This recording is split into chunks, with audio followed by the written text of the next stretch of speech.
so much to the Messinas for coming out and sharing their story. It points to an important problem, which is the militarization of local law enforcement. Local law enforcement used to be anti-Griffith. Now they are armed, thanks to the federal government, with gear that is more appropriate for a war zone.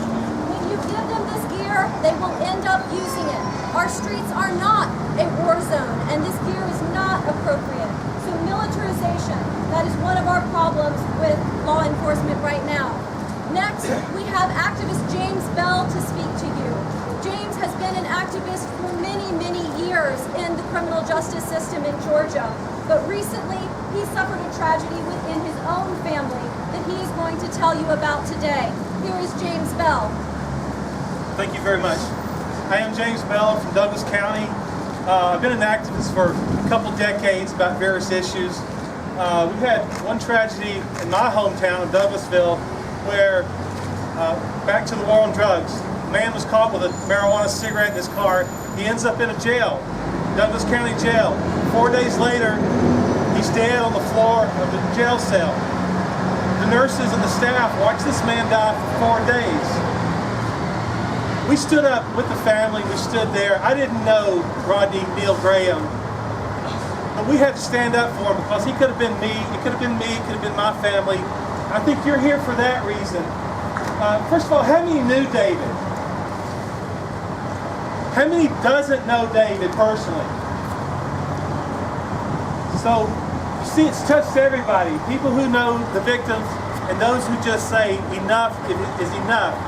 We went to Habersham County for Baby Boo Boo.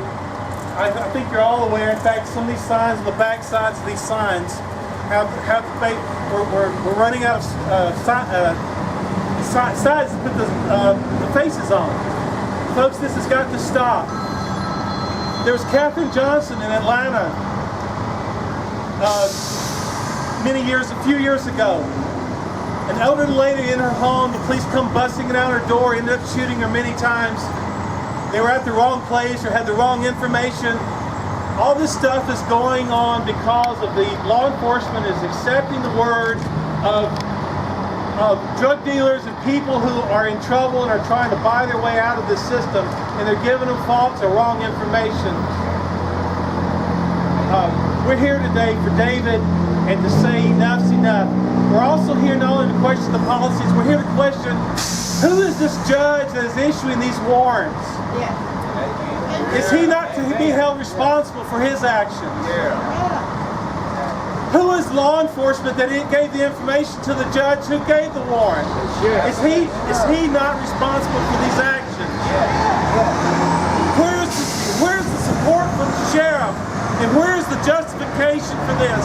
And why should the sheriff continue serving this community?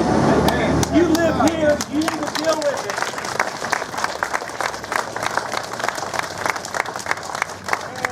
And we may not change things here, but when you go home, tell somebody about what you did today. Share the message with them.